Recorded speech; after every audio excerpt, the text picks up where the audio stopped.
Hello বন্ধুরা, সবাই কেমন আছো? ওয়েলকাম ব্যাক টু ত্রিপুরার মেয়ে স্বপ্না। আজ আমাদের চ্যানেলের নিউ ভিডিও হচ্ছে বেকড রসগোল্লা। প্রথমে আমরা স্টার্ট করব ওটাকে 500 গ্রাম দুধ দিয়ে দুধটাকে ফুটাবো আর ওটাকে হালকা হালকা করে স্টার করতে থাকবো। মিডিয়াম আঁচ রেখে আমরা এটাকে হালকা হালকা করে স্টার আপ করব, যাতে দুধের তলাটা নিচে না লেগে যায়। অতটাই করব যতটা আমরা নিজেদের আঙুলে সহ্য করতে পারবো। এরপরে আমরা এর মধ্যে দিয়ে দেব 100 গ্রাম আমুল মিল্ক পাউডার, মানে আমুলের যে গুঁড়ো দুধ সেটা আমরা দিয়ে দেব। এরপরে ওটাকে ভালো করে স্টার করব যাতে ওর মধ্যে কোনো লাম্পস না থাকে। এরপর আমরা 4টে কার্ডামাম নিয়ে নেব। ওটাকে আমরা ভালো করে একদম শিলনোড়াতে বেটে ওটার পেস্ট বানিয়ে নেব। আপনারা যদি চান আপনারা ডাইরেক্ট কার্ডামাম পাউডারও দিয়ে দিতে পারেন এর মধ্যে। দিয়ে আমরা ওটাকে আবার একটু স্টার করে নেব। এবার আমরা অ্যাকচুয়ালি এটা দিয়ে আমরা ক্ষীর বানানোর চেষ্টা করছি, সো ওটাকে আমরা অনেকটা মেশাবো আর দুধের ঘনত্বটাকে বাড়াবো। এরপরে আমরা এখানে আমি 100 গ্রামস সুগার অ্যাড করেছি। আপনারা আপনাদের টেস্ট অনুযায়ী, স্বাদ অনুযায়ী সুগার অ্যাড করবেন। যারা বেশি খান তারা বেশি, যারা কম খান তারা একটু কম সুগার অ্যাড করবেন। আমি এরপরে নিয়েছি হচ্ছে রসগোল্লা।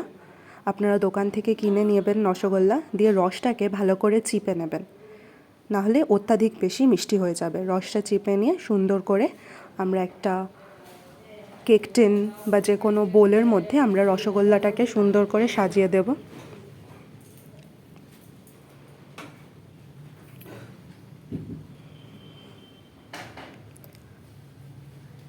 সুন্দর করে আমরা এটাকে সাজিয়ে ফেললাম। এবার আমরা এর মধ্যে আমরা যে ক্ষীরটা বানিয়েছিলাম, মানে ঘন যে দুধটা বানিয়েছিলাম, ওইটা আমরা দিয়ে দেব। অনেকটাই থিক দুধ বানাবো, আর একদম দামি যে দুধ হয় আমুল গোল্ড, ওই দুধটা দিয়ে করলে জিনিসটা আরও টেস্টি হবে। দেখতেই পাচ্ছেন ঘনত্ব বা কনসিস্টেন্সিটা কেমন হয়েছে। দিয়ে আমরা পুরো রসগোল্লাটার ওপরে এই যে ক্ষীর যেটা রয়েছে সেটাকে আমরা পোর করে দেবো। আস্তে আস্তে করব, সবকটার ওপরে দেব, যাতে প্রত্যেকটা রসগোল্লা এটার ক্ষীরটা পায়, যাতে ক্ষীরটা রসগোল্লাটার ভেতরে ঢোকে, যাতে টেস্টটা বোঝা যায়। এবার আপনারা দেখুন আমি কিভাবে করছি।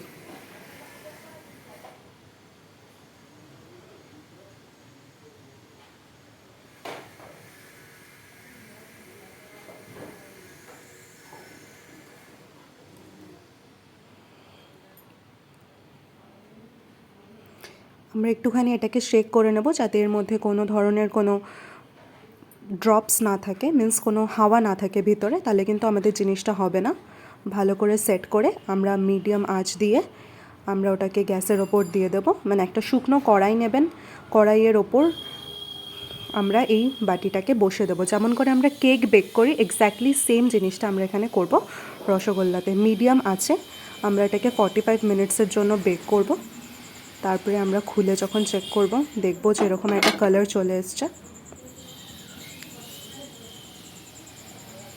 এই কালারটা কিন্তু আসাটা খুব ইম্পর্টেন্ট। যখন এই কালারটা আপনারা দেখতে পারবেন তখন আপনারা বুঝবেন যে আপনাদের বেকড রসগোল্লা হয়ে গেছে।